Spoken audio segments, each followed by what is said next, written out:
Bonjour à tous, c'est Mathieu de l'équipe MS Design. Aujourd'hui on se retrouve pour le 4e Quick Tips. Donc il va concerner le tracking 2D. Donc vous allez voir juste après l'animation que j'ai faite. C'est une animation assez simple, vous allez voir. Et donc j'ai une petite requête à vous poser. Donc en fait j'ai pas fait le lower third que vous allez voir. Donc le lower third qui est traqué. Et je voulais vous demander si ça vous intéressait que je fasse un tutoriel, donc un quick tips là-dessus. Donc vous me dites ça en commentaire et puis nous on commence tout de suite pour le quick tips. A tout de suite.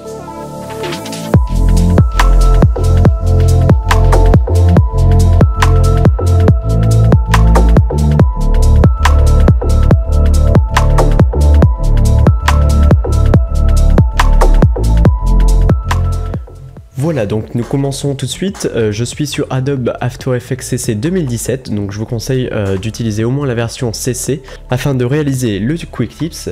Et donc j'utilise une vidéo ainsi qu'un template. Donc je vous rappelle, le template, le voici. Je l'ai un petit peu modifié, mais si vous souhaitez avoir un tutoriel pour réaliser un call-out title comme ceci, eh bien vous me le dites en commentaire. Et donc voilà où le télécharger, donc le petit template. Je vous mettrai le lien dans la description ainsi que le Great Wall of China 4K. Donc la vidéo que j'utilise, donc c'est bien de le mettre, de le dire étant donné qu'il y a les copyrights dessus. C'est un YouTuber qui a 1,7 million abonnés, donc qui a fait une vidéo comme ça. Et donc le lien sera dans la description aussi. Bref, donc nous allons créer une nouvelle composition nommée Compo Global HD TV 1080 2997, donc du Full HD, 30 images par seconde quasiment, donc 1920 par 1080, avec une durée de 15 secondes. Après c'est vous qui choisissez, 15 secondes, moi j'ai choisi 15 secondes. Ensuite, vous allez importer votre template ainsi que la vidéo. Ensuite, vous allez choisir le moment de la vidéo qui vous intéresse. Donc moi je vais le faire et je vous recontacte juste après. Voilà, j'ai trouvé le moment, donc nous allons tout de suite commencer. Vous allez double-cliquer sur votre vidéo et ça va créer en fait le calque de The Great Wall, enfin de votre vidéo. Donc il y a une nouvelle timeline qui a été créée et vous allez cliquer dans Fenêtre et cliquer sur Suivi. Donc Suivi, c'est un petit plugin un petit effet qui est directement intégré à After Effects. Donc moi j'ai déjà cliqué et voilà à quoi il ressemble. Donc il y a une approche de caméra, une stabilisation des formations, un suivi de mouvement et une stabilisation du mouvement.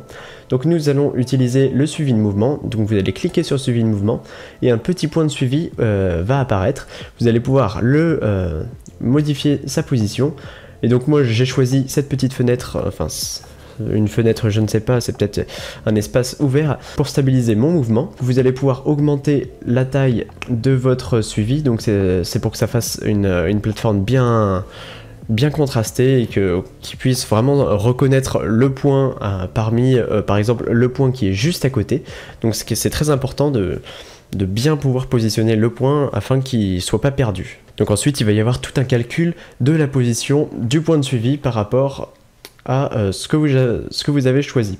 Vous allez créer un objet nul, donc que vous appellerez parent par exemple.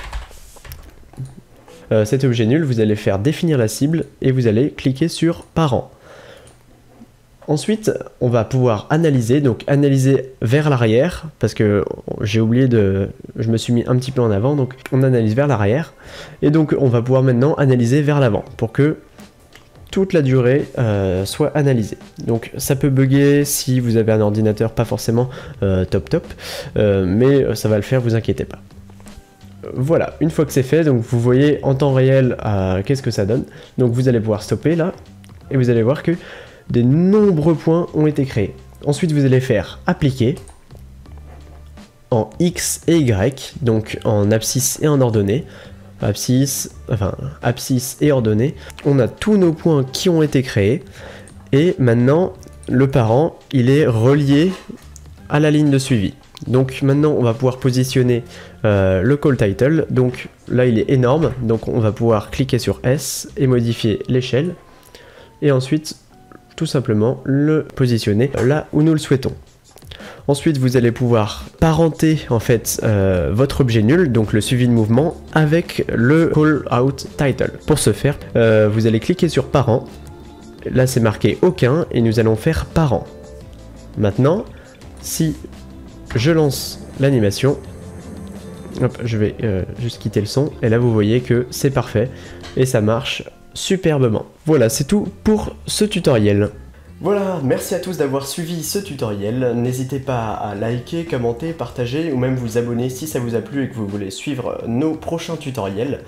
N'hésitez pas à nous suivre sur les réseaux sociaux, donc Facebook, Twitter, où on est un petit peu moins actif sur Twitter, Facebook je vous conseille, Discord, donc Discord, qu'est-ce que c'est? C'est plus ou moins un forum audio et puis un forum aussi textuel, où toute la communauté MS Design va pouvoir échanger sur des différents thèmes, tels que le motion design, l'animation 3D, et puis bah, en fait un petit peu tout.